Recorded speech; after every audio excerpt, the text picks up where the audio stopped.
আসসালামু আলাইকুম প্রিয় দর্শকবৃন্দু, আশা করি সকলে ভালো আছেন। আপনাদের দোয়ায় আমিও ভালো আছি। আজকে আমি একটা বিষয় আলোচনা করব। আলোচনার বিষয়টা হলো রোনালদিনহো।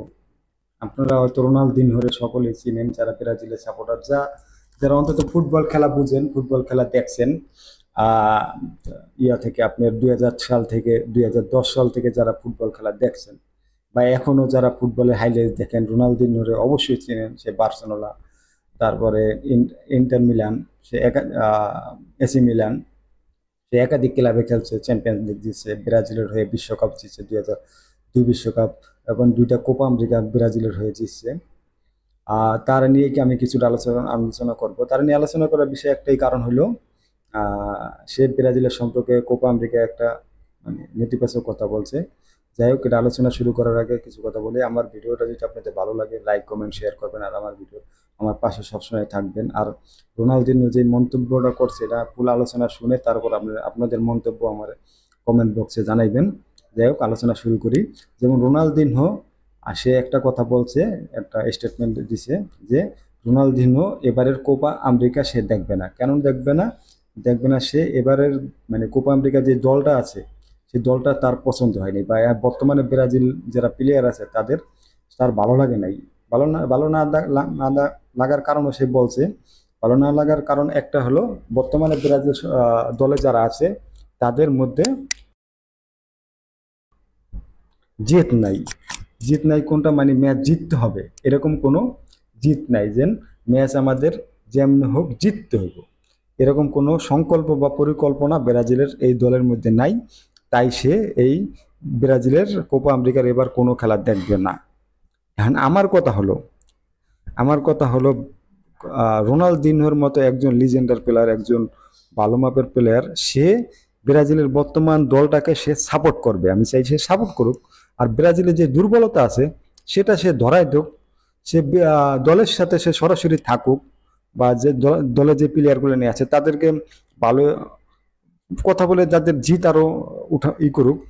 আমি মনে করি এটা চাই, যে ব্রাজিলের দলে যে যে সমস্যাগুলো নিয়ে আছে সে দুইটা তুলে ধরুক। আসলে এক প্রকার সে ব্রাজিলের যে সমস্যা আছে এটা তুলে ধরছে, কিন্তু আমি চাই, তুলে ধরছে ঠিক আছে, কিন্তু আমি চাই সে খেলাও দেখুক। সে কোপা আমেরিকা খেলা দেখে ব্রাজিলে যে কি সমস্যা আছে না আছে এগুলো সবসময় সে এগুলা নিয়ে সে কাজ করুক। সে হয়তো দলের কোনো কোচ বা কোনো কিছু না, সে ব্রাজিলের একজন খেলোয়াড়, সাবেক খেলোয়াড় হিসেবে তার উচিত, আমি মনে করি, যে ব্রাজিলকে সর্বোচ্চ বা সবসময় সাপোর্ট করা উচিত। ব্রাজিল যদি ভালো খেলে তখনও সাপোর্ট করা উচিত, ব্রাজিল কখনো যদি খারাপ খেলে তখনও ব্রাজিলের পাশে থাকা উচিত তার। কেননা সে একজন ব্রাজিলের খেলোয়াড়, বা একজন ব্রাজিলের নাগরিক হিসেবে, ওই দেশের নাগরিক হিসেবে তার ওই দেশের ফুটবলের সাথে থাকা উচিত। সে তো নাগরিক, তারপরে সে একজন সাবেক খেলোয়াড়, একজন বড় মাপের খেলোয়াড়। তাই আমরা চাই রোনালদিনহো, তার ভিতরে হয়তো কোনো অভিমান আছে এই দল নিয়ে। আহ, কেননা অভিমান থাকতেই পারে, স্বাভাবিক। যেমন ব্রাজিলের কিছু বড় বড় খেলোয়াড় এবারে কোপা আমেরিকা নেওয়া হয় নাই। না নেওয়ার যথেষ্ট কারণও আছে, ডরিবল হয়তো কিছু কারণ দেখাইছে। যেমন নেইমার, বিশেষ করে নেইমারে নেওয়া হয় না। নেইমারের আগে ইনজুরি ছিল, ইনজুরি থাকার কারণে সে হয়তো যথেষ্ট ফিট ছিল না। বিশেষ করে আরেকটা খেলোয়াড় হচ্ছে ক্যাসিমিরো বা ততটা হয়তো ফিট ছিল না, তাই হয়তো তারা নেয় নাই। বা তার খেলার একটু ফর্ম একটু খারাপ ছিল, তাই হয়তো নতুন কাউরে সুযোগ দিছে। আমি মনে করি নতুনদের সুযোগ দেওয়া উচিত, কেননা ব্রাজিল পরিকল্পনা হয়তো বড় পরিকল্পনা থাকতে হইব, ভবিষ্যতের পরিকল্পনা থাকতে হইব।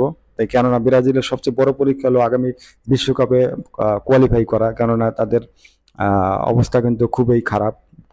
বাছাই পর্বে তারা 7 নম্বরে আছে। এই জায়গায় 4 নম্বরে থাকতে হবে, মাত্র 7 পয়েন্ট। তাদের উপরে কিন্তু ইকুয়েডর, কলম্বিয়া, ভেনেজুয়েলার মতো তাদের উপরে দল আছে। তাই আমরা চাই রোনালদিনহো এবং ব্রাজিলের সাবেক যত খেলোয়াড় আছে তারা ব্রাজিলের দলকে সাথে থেকে, দলের টিমের সাথে থেকে, মাঠে থেকে সাপোর্ট করুক। এটাই আমাদের আশা।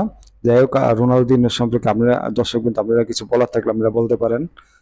ভালো থাকবেন, খোদা হাফেজ।